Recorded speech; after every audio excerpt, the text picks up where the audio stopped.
Welcome to the Business Scholarship Podcast.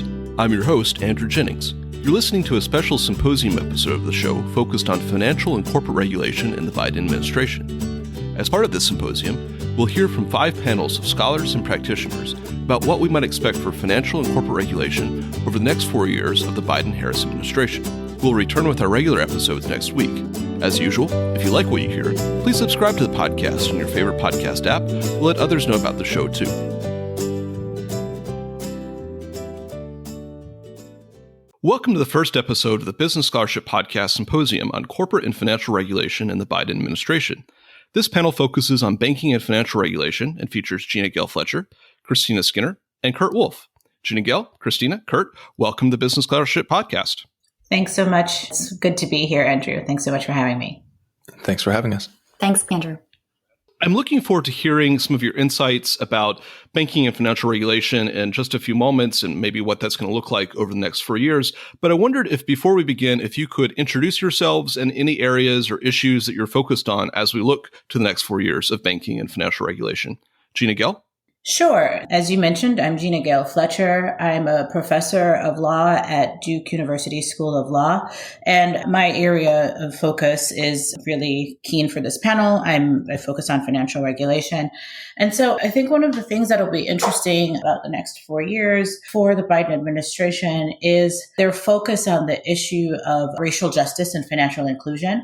It's undeniable that Black and brown voters were crucial to the Biden-Harris win. And Black and brown voters have been mistreated and ignored by the current Trump administration in various ways. So I think it'll be crucially important for the Biden administration to make good on certain promises that it's made in terms of taking financial inclusion and racial justice or racial equity seriously in terms of how these issues can affect communities of color that have been ravaged by not just the COVID pandemic, but systemic exclusion from the financial markets. And really what I'm really interested in seeing is how we can achieve this level of, or some form of racial equity within the capital markets, right? Because for so long, issues of racial justice and racial equity have been considered largely in terms of policing and most recently in terms of consumer protection. And while both of these are undeniably important, I think that there is some role for racial equity considerations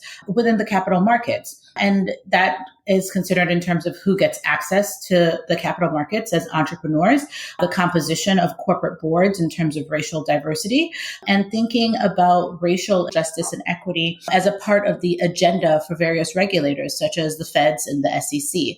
So for these upcoming 4 years, that's kind of what my focus will be as I think about where the administration is going and what that might look like. Thank you. Christina?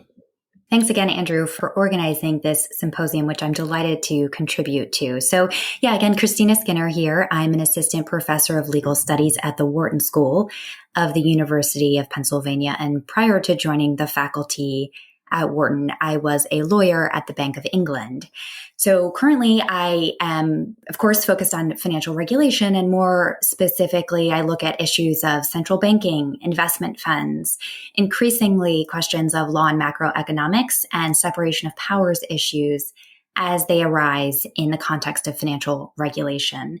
And going forward for the next couple of years, the research issues that I'm focused on, and which I'll elaborate on in different forms as we continue this conversation, include the role of the executive branch in financial regulation and the growing phenomenon of what I call central bank activism, and other issues that I've previously written about in the financial stability space concerning the Financial Stability Oversight Council, as well as so-called shadow banking. So again, delighted to be here and looking forward to elaborating as we go forward. Thank you. And Kurt? Yeah, Andrew, thank you so much for inviting me to participate in the symposium. I'm excited to be on this panel and interested to hear all of our different perspectives on what banking and financial regulation might look like in the Biden administration. My name is Kurt Wolf. I'm an attorney at the law firm Troutman Pepper Hamilton Sanders, where I practice in the government investigations, compliance, and enforcement team. And I focus on securities regulatory matters, as well as SEC and FINRA investigations and enforcement actions. Also, shameless plug, I'm the co-host of the Insecurities podcast, produced by PLI, where we talk about securities regulation, capital markets issues, SEC enforcement, and related topics. And Andrew, we were delighted to have you on the show a couple of weeks ago. Looking ahead into the Biden administration, from a professional standpoint, of course, I will be following closely any changes to the securities regulatory and enforcement landscape, as I think there is plenty of space for there to be some changes over the next 4 years, or to fill some gaps maybe that exist in some of the rulemaking we've seen during the Trump administration. On a somewhat interconnected but more personal note, perhaps, and picking up on Gina Gale's comments, I was really encouraged by some of the promises out of the Biden campaign about how they were going to help close the racial wealth gap, about how they were going to help working people and families do better. And so I will be closely watching how the administration pursues that agenda. Thank you all for those introductions. And my hope with this symposium is to really have a forward-looking view of the next 4 years. But I thought we might start with a backward-looking view of the current administration, the Trump administration, or perhaps the administration before it, the Obama administration. And so I wondered if there are particular opportunities that have been missed, or failures or missed opportunities that you've seen in the current or the prior administration, and perhaps some opportunities for the Biden-Harris administration to grab the ring and to embrace some missed opportunities that prior administrations haven't gotten to or have passed by. Gina Gale? Sure. I think one issue here, to just piggyback on my opening comments, would be that I wouldn't even call it a missed opportunity. Rather, the Trump administration was fairly openly hostile to issues of diversity and racial justice. And so, given the Trump administration's dismantling of many of the Obama era efforts that may have been aimed at mitigating, ameliorating, or studying issues related to the racial and gender wealth gap, many of those have been dismantled by the Trump administration. I think low-hanging fruit, so to speak, for the Biden administration would just be to kind of reinstate and revitalize some of these mandates that were in place during the Obama era, to kind of get that data, to have those systems in place to get that information. But I do think a missed opportunity within the Trump administration would be to kind of get a better handle on the issues facing the unbanked and the underbanked within our financial system, and using financial technology, fintech, as a way to address many of those issues. I think currently fintech is here. It's obviously here to stay, and it's booming. And I believe that the Trump administration fumbled a bit in terms of figuring out how to deal with that, and to some extent just leaving it entirely unhandled completely. And I think that there's great promise with fintech. I think there are also significant concerns that can arise from fintech that will go to these issues of racial bias being built into certain financial technology applications and platforms. And I believe that the soon-to-be prior administration, the Trump administration, may have missed opportunities there. And so it'll be great to see what the future looks like with the Biden-Harris administration in terms of addressing these issues. Thank you. Christina? Thanks. Yeah, so I'm going to go back in time a little bit in my remarks here and focus on 3 mistakes that I think were made in reaction to the global financial crisis of 2008. And I would suggest that avoiding repeats of these mistakes are, in fact, opportunities for the future. And again, these are sort of things that I've, pulling on things that I've written about before. So the first of these sort of mistakes falls under the category of the Financial Stability Oversight Council, the FSOC, and the FSOC's use of its entity-based designation system. So Title I of the Dodd-Frank Act gave the FSOC, this interagency council of financial regulators, the power to basically scan the financial system for various non-bank financial institutions like asset managers or insurance companies, and decide whether they're systemically risky, either because of these institutions' size and mix of activities, or because of a view that material distress at one of these institutions could lead to major problems in the U.S. financial system and internal economy. So in the early years of the FSOC's existence, it really put this entity-based designation system to use, right? Designating a couple of different non-bank financial companies as systemically important. So these were MetLife, AIG, GE Capital, and Prudential. And the result of this is that a non-bank SIFI designation really ports that institution over into the Fed's jurisdiction for the application of heightened prudential and supervisory requirements. Now, I've argued that the use of this entity-based designation power is a mistake. And more accurately, it's a legislative mistake in the design of the designation power itself. And the reason that I've urged that this design is mistaken is because of its binary quality. So the non-bank SIFI designation, it's an on-off switch, right? You're either a non-bank SIFI or you're not. And the result of the use of this entity-based system was to incentivize very heavy resistance from the industry. So MetLife sued the FSOC, GE Capital restructured, Prudential and AIG overhauled their business models, all in these efforts to escape the designation system. And, I would argue that going forward, it's much more productive to continue, as the FSOC has done over the past couple of years, to focus on specific activities in the financial system and this discernment of whether specific kinds of activities, like significant use of leverage in various hedge funds, poses systemic risk to the financial system. And if it is the case that the entity-based designation system is resumed again, I would urge the FSOC to consider a more spectrum-like system. And maybe this requires a legislative fix, right? To replace or at least complement this on-off switch, right? So it might be the case that there are certain classes of institutions that could warrant some additional Fed supervision without necessarily also slapping on bank-like prudential requirements, like capital requirements. And I think this would be a much more productive use of the FSOC's time, focusing on activities and perhaps modifying to a more gradated or spectrum-like designation system.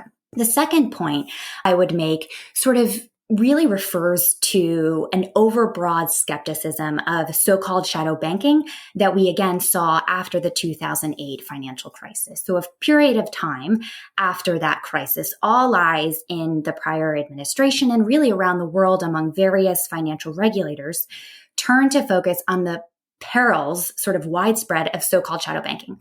Now, in those days, all forms of non-bank credit intermediation, ranging from money market mutual funds to private equity funds, were lumped together as shadow banking. And I think there was a lot of time and energy wasted with general angst about non-bank credit intermediation rather than thinking critically, trying to discern what kinds of funds posed bank-like risks, that is the pairing of short-term liabilities with longer-term or difficult to liquidate assets, and addressing those risks more parsimoniously. Now, I've heard some rumblings of this again, and I think it misses a key point, right? Which is to say that non-bank or market-based credit intermediation is an essential spare tire. They provide counter-cyclical sources of capital that are necessary to complement bank-supplied credit, because during periods of economic turbulence, we know that banks pull back from lending, and we also know that economies need credit to recover and to thrive.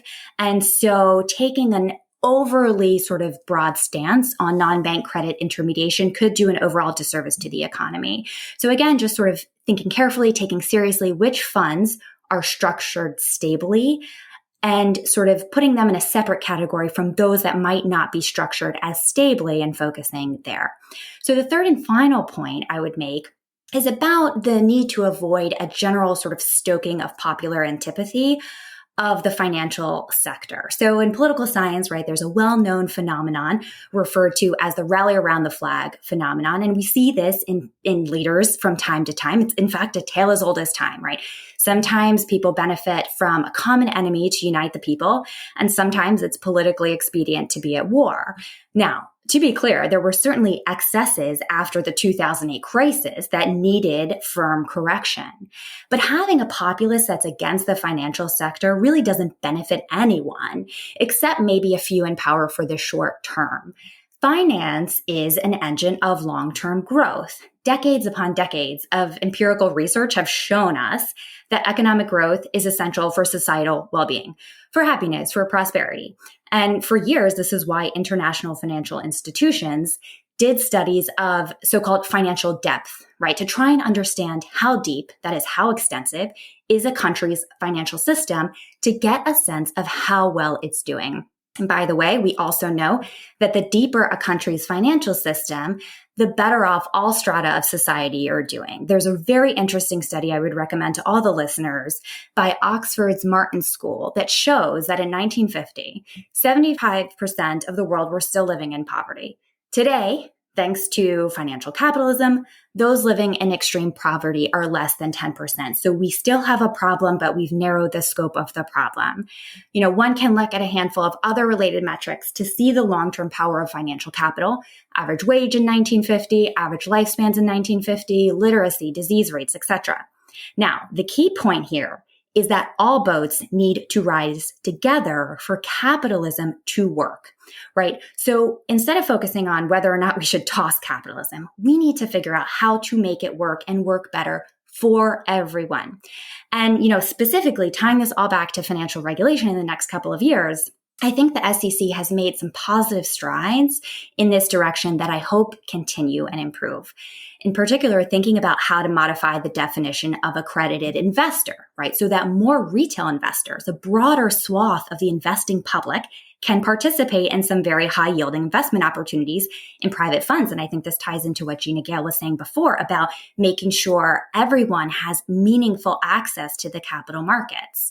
And, just to conclude, for anyone that's sort of interested in this line of reasoning, I would recommend to you Robert Shiller's book, Nobel Prize winning economist at Yale, which is called Finance and the Good Society. Thank you. And Kurt. Yeah, thanks, Andrew. I'm going to focus a little bit more on the securities regulatory landscape. And I know Christina's sort of steering us in that direction. I think in terms of missed opportunities or mistakes, it really depends on the prism through which you view the financial regulatory landscape. I'm sure that there are some folks who would come on the panel and lament many missed opportunities. For example, I think there are some that believe the Trump administration and the federal regulatory agencies it oversees didn't fully live up to the administration's promises or potential to pursue an aggressive deregulatory agenda, at least in the banking and financial services space. I realize there may have been greater success in areas like environmental regulation, healthcare, or immigration policy, but the administration really didn't deliver on the promise to pursue a deregulatory agenda in the FinReg space. In fact, in the securities regulatory space, if anything, there's been an uptick in the number of rulemakings or the sort of shape of the landscape. In fact, in a letter that now former SEC Chairman Jay Clayton sent to President Trump before he stepped down, Clayton touted the more than 90 rulemakings finalized during his time at the commission.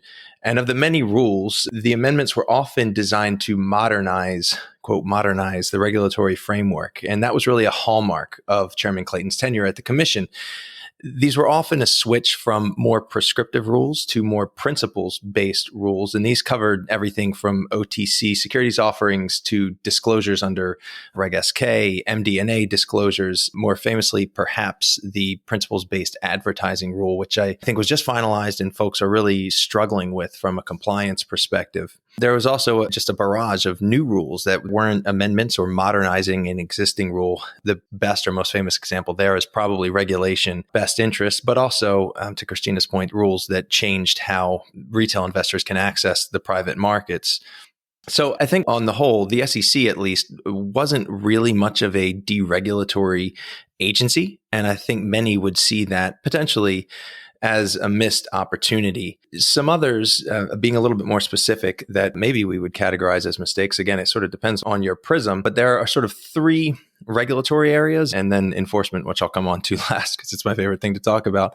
First, I think a missed opportunity or potentially a mistake was actually putting in place these principles-based rules because it leaves an awful lot of gray that we are going to have to sort of figure out and learn as we go. I understand the philosophy or the thinking between not adopting prescriptive rules.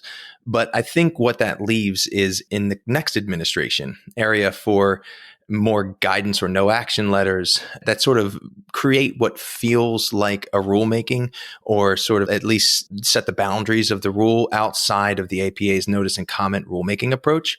And of course, there's also the potential for the dreaded regulation by enforcement in the next administration, which I think many feel will be more enforcement oriented. The second regulatory mistake, perhaps, I think was really regulation best interest. I sometimes refer to it as an unforced error, because I think that the fallout is going to be greater than the potential benefits of the rule, whether that is because there are state securities regulators promulgating their own rules, or because there's going to be, litigation that the SEC could potentially lose when it comes to a preemption question or other things, whether the next administration feels like they want to roll that rule back and come up with a different framework. I think it's going to continue to be a thorn in the side of the SEC, and it really didn't have to be that way.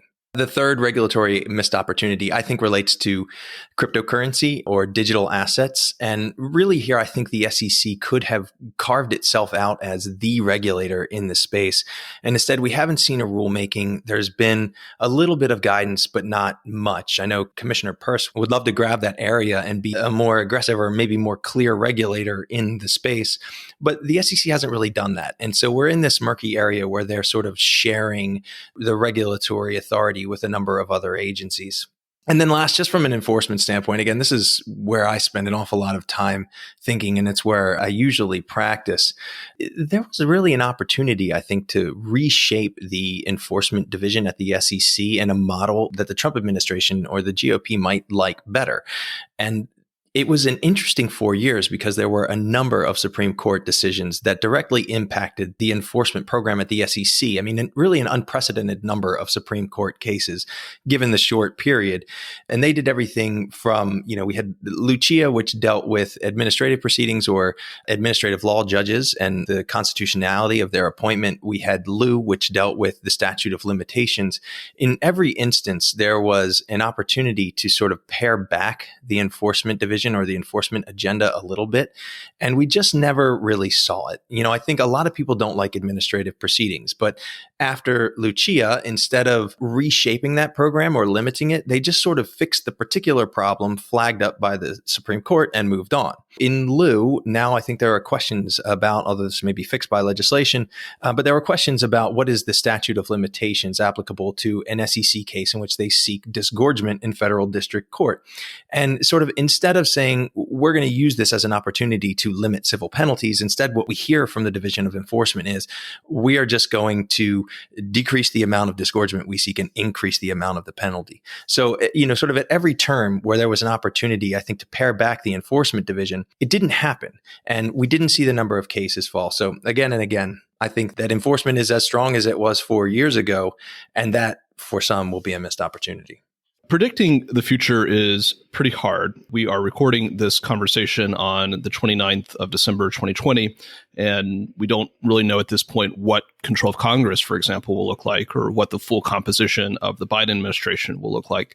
With those constraints in mind, I wondered if our panelists might be able to offer some predictions for what we might see in the next 4 years, or if you don't maybe have predictions for what we'll see, are there any aspirations that you'd like to see? Gina Gill? One of the things that I hope to maybe stray away from predicting, one of the things that I hope that the new administration might focus on or go towards over the next 4 years has to do with the issues around environmental, social, and governance issues, ESG issues. As ESG investing has grown significantly over the past few years, there's been a lot of complaints about the lack of standardization of what it exactly means, right? What is exactly being invested in and how we can know whether or not these investments are actually doing the things that they say they can do. And with the Biden administration's very explicit focus on environmental issues, I'm hopeful that they will actually use this opportunity to move towards better climate-related disclosures so that we can have some form of investment that does support the environment, that does support sustainability, and does back the administration's stated opinion that climate change is a major issue that's facing us right now. With the Trump administration, we had had, a withdrawal from the Paris agreements and such. And here with the Biden administration, we have a real opportunity to become a leader once again in terms of environmental issues. And I'm hopeful that the administration will use this opportunity to do so. And whether that's through SEC rulemaking to have better disclosures on climate related issues or through some other mechanism, I'm hopeful that we will actually move towards that. And then the second thing is my constant refrain for this conversation so far is that I'm hopeful that we will have a much more explicit focus on financial inclusion and racial justice and thinking creatively about how to achieve those goals within the financial markets, within the capital markets, to kind of link to things that both Kurt and Christina have said. The changes to the accredited investor definitions gives greater access to all individuals to the markets, but we also want to think broadly too about how entrepreneurs are funded. And that is actually a project I am working on right now, which is thinking about how we can have greater diversity of access to funds for entrepreneurs of color and what that might look like from a regulatory standpoint. How can financial regulators assist with that? And what was really interesting was that a few months ago, someone affiliated with the Federal Reserve made the comment that systemic racism is a financial issue that we need to care about.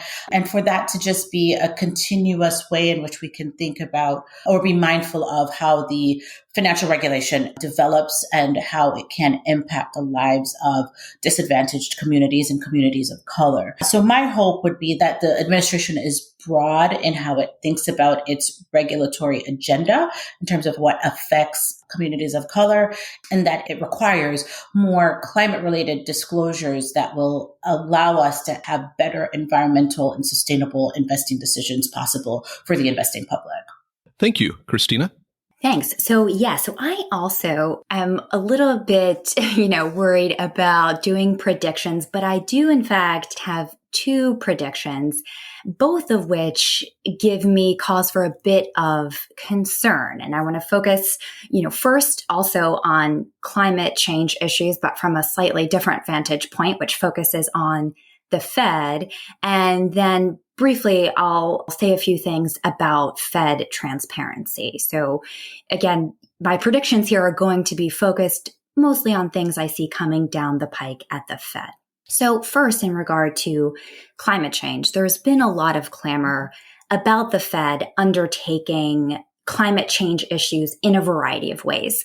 These include embarking on a program of green QE, which would involve the Fed using its balance sheet to buy, for example, green bonds, to adjusting risk-based capital requirements, which would effectively deter banks from lending to certain carbon-intensive industries, to measures including sort of turning up the dial on supervision to really have a closer look at what banks are doing vis-a-vis their lending to, again, certain carbon-intensive industries. Now, for a while, the Fed resisted sort of popular and political pressure to get into the business of trying to proactively make the financial system greener, but it seems like some cracks may be emerging. So, for example, the Fed very recently joined the Network for Greening the Financial System, which is a consortium of central banks around the world, which, as its name suggests, are embarked in a project to try and understand how central banks can use the array of policy tools at their disposal to try and make the financial system greener. Now, I would argue, and I have done so in a draft paper, that it would be a mistake for the Fed to get into the business of trying to make the financial system greener, at least without some more distinct congressional instruction to do so. Now, why is that? So, climate change is a problem, but it's not at all clear as a legal or policy matter that this is a problem for the Fed. The Fed's legal mandate, that's to say the power that Congress has given it, is explicitly based in a few known statutory provisions. Its best known mandate regards its monetary policy authority, and that's found in Section 2A of the Federal Reserve Act. And it refers explicitly to price stability and maximum employment. At least right now, climate change hasn't had a discernible impact on either. Now, there's concern that it could, and that's fine. It may well be, but that isn't how monetary policy works. Monetary policy is meant to react to real and present price instability or macroeconomic shocks. If climate change were to cause macroeconomic shock or price instability, then the Fed certainly can act through conventional and perhaps unconventional monetary policy tools to address those economic issues. But it would be, again, mistaken to compare the Fed's power in this regard, in regard to its monetary policy authority, to the things that are possible and that are happening abroad at the European Central Bank or at the Bank of England. Now, those central banks have what are called secondary mandates, which direct those banks to look to factor in prerogatives of the government. And this includes, and especially in the case of the ECB, green goals. So this gives those central banks a clear legal basis and political cover to use their monetary policy tools to proactively green the financial system. The Fed does not have that legal basis today. Now, the Fed also has an implicit mandate based in the Dodd-Frank Act and really its historic role as the lender of last resort to generally look after the financial system and its stability overall. And, many are hanging their hat on Fed action in the climate space premised on climate being a financial stability risk. But as I'm asking in my paper, how exactly is this so? Financial stability risk implies some risk that so threatens a bank's balance sheet that a bank or a collection of big banks is going to come to the brink of insolvency. But if you examine bank balance sheets and the true nature of their exposure, which is to say how much they loan to carbon-heavy industries like autos, oil and gas, it's tiny, right? Their exposure, these banks' exposure in the form of wholesale loans is between 1 and 4%, depending on the SIFI of the total balance sheet. Now, meanwhile, in absolute figures, the equity capital that these banks hold far outstrips the dollar amount of these wholesale loans outstanding. So simply stated, this means that even if banks had to write off 100% of their loans to various different carbon industries, they would be nowhere close to insolvency. Now, maybe the Fed has a leg to stand on in regard to its microprudential supervision. So the Bank Holding Company Act has some general language about bank safety and soundness. Now, on that basis, I think the Fed could perhaps start to consider the possibility of asset quality deterioration that could come about from climate change, or start to review banks' underwriting practices to see how well they're accounting for climate risk right now. But bank-specific supervision, that is microprudential supervision, cannot legitimately be a guise or a subterfuge for regulation that wants to force banks to debank the carbon industry. Not only does the Fed not have the legitimacy to do that, the unintended consequences must be considered, and they could be perverse. So, for example, it's pretty widely acknowledged that we need fossil fuels to build our bridge to a low carbon economy. So how perverse would it be if the Fed, in trying to green the financial system, instead lit a match to that bridge? So just to give you one quick example, consider that BP is spending, billions to go what they call, quote, beyond petroleum. So BP just announced its commitment to be carbon neutral in its operations, including all of its downstream product effects by 2050. So BP's invested tremendous resources in developing technology to engage in carbon capture. So do we as a society want to starve those kinds of endeavors from bank financing, right? There are market forces already here at work. So on the whole, it's not at all clear that the Fed has the legal authority to intervene here. And it's not even clear that stepping outside of its mandate could be justifiable on some kind of sort of Machiavellian ends justify the means rationale. And then, finally, stepping away from the climate change issues at the Fed, I would just note that, or predict, if you will, that I've heard a bit of conflation among Fed's moves to increase its transparency with notions of deregulation and in turn some appetite to stop the Fed's moves toward becoming more transparent. And prediction / mistake here, in my view, under the leadership of current Vice Chair for Supervision, Randy Quarles, the Fed has made some really important strides in supervisory transparency. surrounding its stress testing models, surrounding the rejection of the use of guidance as regulation.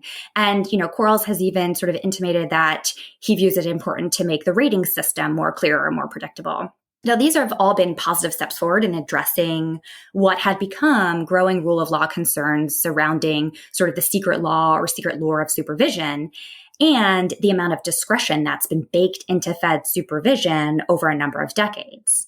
So, walking back the Fed's efforts to become more transparent, especially in the realm of supervision, could damage the credibility of the Fed and possibly its authority. And sort of generally, my view is that weakening the Fed's power in this way would be problematic. We've seen in the past decade just how much we need a powerful Fed, one that has the authority that comes from acting legitimately to shepherd our society through some really difficult economic crises. Thank you. And Kurt? So like Gina Gale and Christina, I don't want to be too specific about any predictions that I think will happen, but happy to talk about some directions I would expect at least the SEC to go. And one of the reasons I think that we can't be too specific is because we just don't really know enough yet. There have been plenty of sort of broad policy positions or philosophies that we've heard from the Biden team, but to some extent, we don't know how it's going to play out on the ground. And that really depends on who become the heads of the various agencies that are overseeing any of the areas we've talked about today. I think that's going to be true whether we're talking about the SEC or the CFTC, the Department of Labor, Education, or the EPA. We're all going to get a better sense of what their regulatory agenda will look like once we know who's going to be heading up those agencies.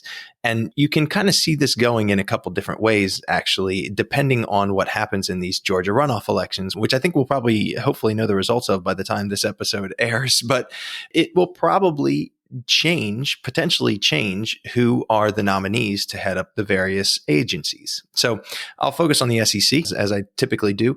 You can imagine a scenario where it could be easier to elevate Commissioner Allison Herron-Lee to become the new chairperson than it would be to get through a new nominee. Now, a potential way to get around that would be through a Rob Jackson as a nominee for the chairperson because he's been through the process and I think he's broadly viewed as a consensus builder. But it could be difficult to get through someone who is a much more progressive regulator or someone we think is going to be a hyper enforcement oriented chairperson if we have a Republican controlled Senate. So I do think it's something that we need to think about and maybe just pump the brakes a little bit before we get a little bit too specific about any predictions. Of course, whoever the chair becomes will have her or his own perspective and priorities. If it was an Allison Herron-Lee, I know that she is very focused on disclosure and market data. She is interested or was perhaps disappointed with the rule amendments relating to Reg SK and MD&A disclosures. She is very supportive of coming up with some kind of framework for systematic ESG disclosures. And I think at this point, we all agree that ESG is going to be on the table probably across a number of agencies in the next 4 years. And then, Allison Herron-Lee doesn't really like the way that the rules have expanded access to the private markets for retail investors. So another area that could come under scrutiny or perhaps new rulemaking. If we think about someone like a Rob Jackson at the helm of the SEC, he likes to think about things like market structure and competition. He has been very critical of certain types of insider trading that he believes exists in the market in the so-called 8K gap. And cybersecurity is another area where he has focused and sees as a huge threat to the capital markets. That's not to say that these folks don't have areas of common interest, but I do think that their individual perspectives would affect the direction that an agency like the SEC would go. Again, thinking about the SEC in particular, I would say that there are some areas that we would expect a Democratic nominee to go, no matter who that person is. And just at the highest level, I think a lot of it is going to be about restoring faith and fairness in the markets. And whether that is explaining the bounds of some of these principles-based rules that have passed over the last 4 years, or coming up with new rulemakings, I do think a lot of it is going to be about making sure that folks have access, that they feel like they're being fairly treated in the capital markets or in their investments. I don't necessarily think that's going to mean unwinding a lot of the rules that we have seen adopted over the last 4 years. But I do think in some cases it's going to mean enforcing them. And folks might not always like that for some of these principles-based or squishy rules. So So here are some of the more specific priority areas I would expect to see from any Democratic chairperson at the SEC. I'll sort of call these the low-hanging fruit. First, I think, are complex products. It continues to be an area of focus for the SEC. We're talking about things like leveraged and inverse exchange-traded products. They are really out of favor with a great many of the staff at the SEC. And I think it's going to be an area where they continue to focus, and we could even see some rulemaking or more specific guidance in that area. Insider trading, I think, is going to be a big area of focus. It has, to some extent, disappeared from the enforcement program over the last 4 years. That's not to say they're not bringing cases, but not as many as we saw in past administrations. I think that's going to be the 8K gap, possibly 10b5-1 plans. I think that there will be potential rulemaking around members of Congress trading and periods when they maybe shouldn't trade, depending on information that they may possess. I think that the administration will look at some market structure issues, which could include things like the role of credit agencies, competition. I think some more nuts and bolts structural issues like payment for order types could be the type of area where we'll see more guidance. Disclosure is going to continue to be a big deal. Cybersecurity and disclosures relating to cybersecurity breaches, I think, is going to be a focus area, both from a rulemaking perspective and enforcement. I would expect to see more focus on robo-advisory platforms or online trading platforms, even if they're self-directed, because I think that area continues to have explosive growth, both in terms of the number of investors and the AUM that exists on those platforms and is traded through those platforms. And it's an area that we don't really have specific rulemaking or guidance. There have been some speeches, and often from a regulatory standpoint, we're trying to figure out how do we fit these robo-advisors in the existing regulatory framework. But I think there's going to be more thinking about that, because sometimes it's a little bit like a square peg in a round hole.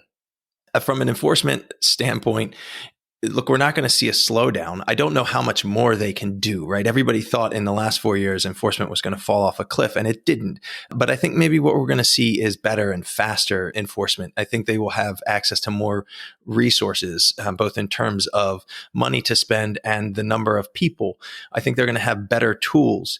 And I think that we're going to start to get to resolutions more quickly in those cases. Not sure that we're going to see huge programmatic shifts within the Division of Enforcement, but I do think that it's just going to get a little bit better and faster.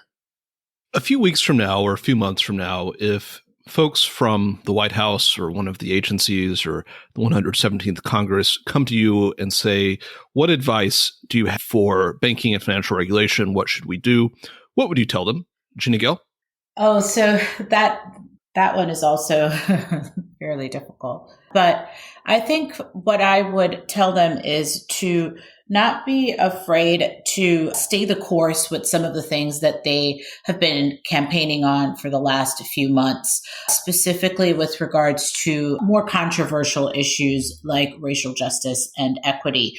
So the Biden plan to address racial inequity within the financial markets is quite ambitious. And I think a huge part of whether or not he'll be able to get through that will be, just as Kurt mentioned, what the Georgia runoff election looks like, whether or not we have a Republican-controlled Congress or a Democratic-controlled Congress.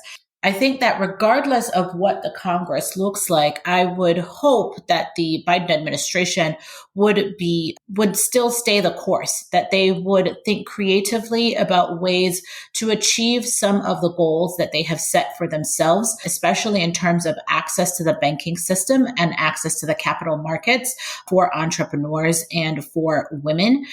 And they don't just water it down based on what can get through Congress only, but they think broad and bold ideas as to what can truly have an impact. And to some extent, that will require a lot of study and data gathering, and to just do that legwork as well. As academics, we're always asking for more data. We want to see more information as to what that looks like. And I don't think that that's necessarily a bad thing. Another prescription or another bit of advice I would also have is to whatever is implemented to try and make it something that can have some longevity regardless of the change in administration in another 4 years, or maybe a change in what the House looks like in another 2 years.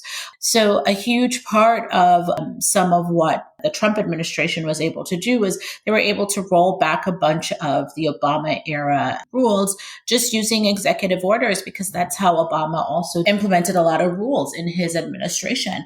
And here, I would just urge the administration to actually get down and sit down at the table and to think about ways in which to make these rules that they are using or regulations that they're using to achieve certain forms of racial justice, racial equity, to address the racial and gender wealth gap, to think about these rules in a way that is long lasting and isn't just going to change from administration to administration. And I would echo the same thoughts for issues related to climate change and the environment as we think about how to systematize disclosures regarding the environment and whether you believe the feds should be involved in it or not, and whether you believe the SEC should be involved in it or not. The fact is that ESG is here to stay as an investment platform, and more information and more disclosures are needed. And so just thinking through what those disclosures might look like in a holistic fashion and doing so in a way that can last beyond just this term, I think would be quite useful for the administration. And so I would love to just see boldness, because the Trump administration was quite bold. And so I would love to see a certain level of boldness from the Biden administration as well as they pursue their agenda items going forward. Thank you. Christina? Thank you. Well, open invitation for the incoming administration to pick my brain. Nothing would make me happier to have some chance to offer my 2 cents on some advice for what to think about going forward. So 2 things I think I would mention here. And I want to start with the Fed and just a general prescription to be mindful of some very basic rule of law issues that we're going to be confronting in the coming years. Sort of the mindfulness that there would be serious long-term cost to encouraging or allowing or facilitating the Fed in particular to subvert Congress, to actively interpret its mandate to include a wider and wider range of social and economic issues, regardless of their substantive importance to our society. To task the Fed, our monetary authority, with these jobs is one thing, but to enable or allow or look the other way when the Fed actively interprets its mandate to include these things is another. There are constitutional limits to just how broadly and with how much discretion the Fed can interpret its mandate beyond what it says. To push too far beyond the mandates of the Fed, regardless of political or popular desire, could truly jeopardize the legitimacy of the Fed's actions. And legitimacy deficits can quickly turn into authority problems for any governmental institution, and most especially for one that has the capacity to impact economic life so significantly like a central bank. And, I'd encourage the administration and Congress to reflect on history and periods in history where monetary or central bank activism proved disastrous. As a very simple example, consider the United States' first efforts at something like a central bank in the first and second banks of the United States. Ultimately, these experiments in monetary authority failed because the people distrusted what the bank was doing. At the time, it was seen as an overstep to consolidate so much monetary and economic power in the hands of the federal government. New times, but similar theme. Let's not go there. To add on to this, in slightly similar vein, give a point of advice, if you will, about the private sector and urge that it would be a disaster to go along with sort of currents of the day and allow banks to be pressured into unbanking certain industries. So the OCC issued a proposed rule in November of this year, November 2020, that would preclude banks from categorically excluding certain industries from access to credit. Now, the rule seems to have been motivated by what the OCC saw as various pressures from various different groups inside or outside of government on banks to deny credit to certain carbon-heavy industries. But the problems associated with debanking have come up before, and in particular in the context of banks' efforts to avoid money laundering, right? Where keen to err on the side of caution, banks would cut off financial services to entire economies or geographies. And as the OCC said in its rule, banks are obligated to lend fairly. They aren't obligated, of course, to lend to any one customer in particular, but when they offer financial services, banks have to offer them to everyone and to only deny credit on the basis of bona fide underwriting risk assessments. Cutting off credit to entire industries, right, without any kind of risk-based analysis, not only does that smack of politics and banking, right, and even the Congress that established the national banking system in 1863 and in 1864 had a distaste for politics and banking, but it's also, I would urge Congress and the administration to realize, a tremendously slippery slope. Which industries would be next? And perhaps more nettlesome, who decides that question? Thank you. And Kurt?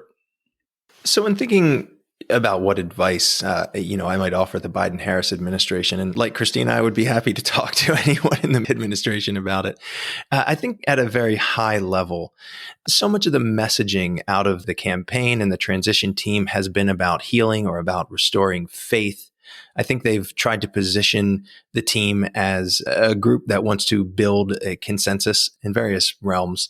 And I would encourage them to continue to try to do that when they are thinking about their regulatory agenda, when they are thinking about their nominees to head up various agencies. Because I think, even setting aside the results of the Georgia runoff election, for some period of time, we are going to continue to exist in this sort of hyper partisan environment.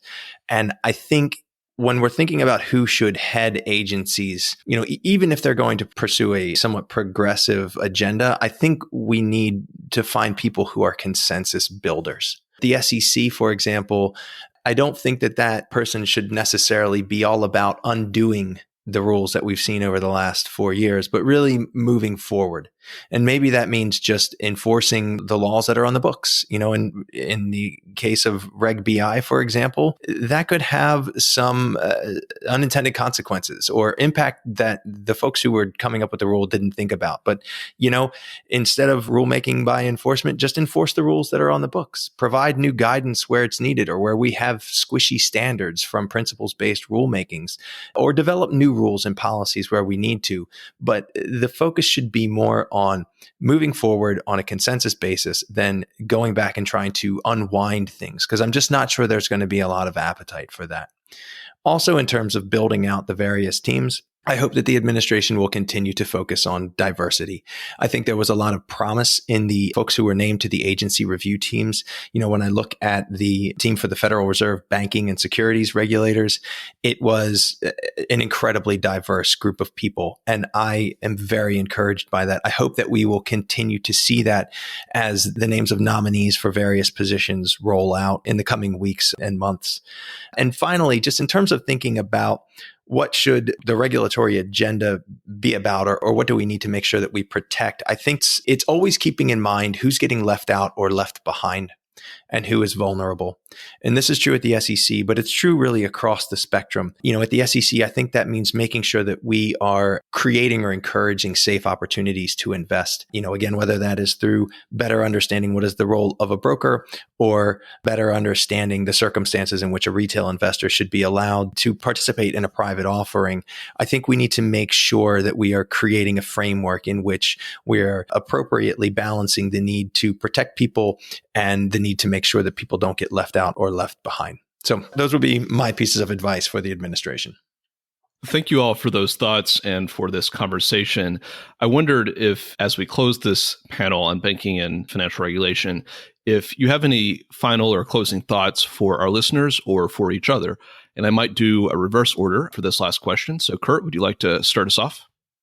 Yeah, happy to. I mean, First and foremost, I think to the extent that any of us wagered any predictions, you should check back with us in 3 or 6 months and see how we did, because I do think it's going to be an interesting, first few months of the Biden administration with all that's going on in the world.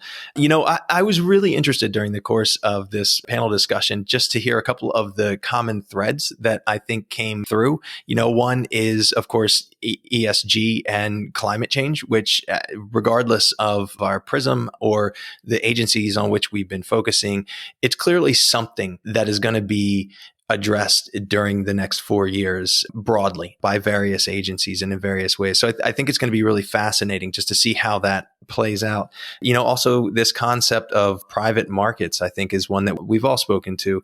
And again, it's going to be an interesting area to watch in this Biden administration and to see how the new agency heads and the sort of reshaped agencies are going to attack that issue. Thank you. Christina? Thanks, Andrew. Like Kurt, I think, I'll just take this last minute or so to try and bring together a couple of the key themes, I think, that I've tried to sort of sprinkle out through the conversation today involving sort of rule of law issues that have been cropping up in connection with financial regulation, the power of the Fed, and the potential for private governance, and how they sort of intersect in some areas that I've been researching in connection with climate change. And I guess the final remarks I would make are more macro in nature, of a macro political economy than a purely financial regulation one. And I suppose I would say, to pull it all together, that, there is a lot of momentum in the private sector. And the administration can be very productive in focusing on comparative advantages and synergies between private and public power. And in doing so, can really thread the needle with some of the rule of law issues that I had brought up before, right? And in particular, the government could do well in being mindful that fiscal and regulatory resources are finite, right? And so to make sensible and lasting change in a variety of spaces, including the climate space, it needs to be able to deploy these resources to their highest and best use. And should the government be able to harness the power of the private sector, then we have a great potential to see the ability of the financial system to tap into promising technology and finance it so that it can scale rapidly. Meanwhile, government has the comparative advantage in things like R&D.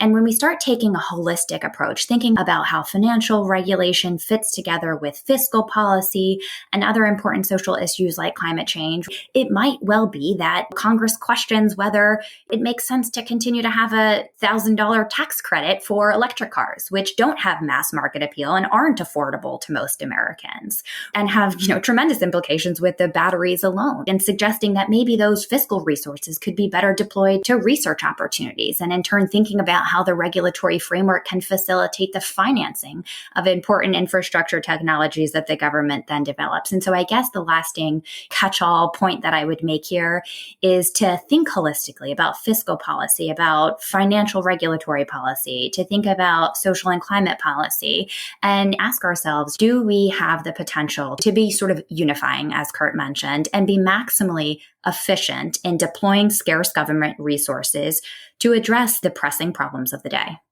Thank you. And Gina Gill, final words. It's been really great being a part of this conversation, and most of my views have been very, very high level in terms of thinking about this. And one of the things that I've been meaning to mention and never actually got around to it was the very first thing I'm sure the Biden administration will be focused on that will have an impact on everything we've talked about right now is getting the pandemic under control. And, so it's just it's the thing that will be at the forefront of the administration's mind. It would be really interesting that even as we think about how to get this pandemic under control and the different ways in which it's affected the lives of just millions of Americans and everyone really around the world, what this really means for how we use the momentum that we've had so far that wants to address issues of systemic racism and racial injustice within the financial markets, and how we can use the pandemic actually as almost kind of as a lever to get us to certain places, to get us thinking about certain things. So my final thoughts would be here that we need to keep this momentum going. and to use this moment to focus on the things that matter, even as we get this pandemic under control, or as the Biden administration turns its focus to get this pandemic under control. It also uses this moment and the momentum within this moment to achieve other things related to racial justice, racial equity, diversity. And like Kurt, I'm cautiously optimistic about how diverse some of these teams have been so far. And I would love to see that carry through the rest of the administration as we go forward. This has been the first episode of the Business Scholarship Podcast Symposium on Corporate and Financial Regulation in the Biden administration. This panel has focused on banking and financial regulation. It's featured Gina Gale Fletcher, Christina Skinner, and Kurt Wolf. Gina Gale, Christina, Kurt, thank you for joining the Business Scholarship Podcast. Thank you for having me. Thanks, Andrew. Thank you for having us. Thank you for listening to another episode of the Business Scholarship Podcast. If you like what you heard, please consider subscribing to the podcast or leaving a rating on your favorite podcast app, or let other people know about it too. If you have suggestions for future episodes, please let me know. My email address is andrew@andrewkjennings.com, and I look forward to hearing from you. Until the next time, I'm your host, Andrew Jennings.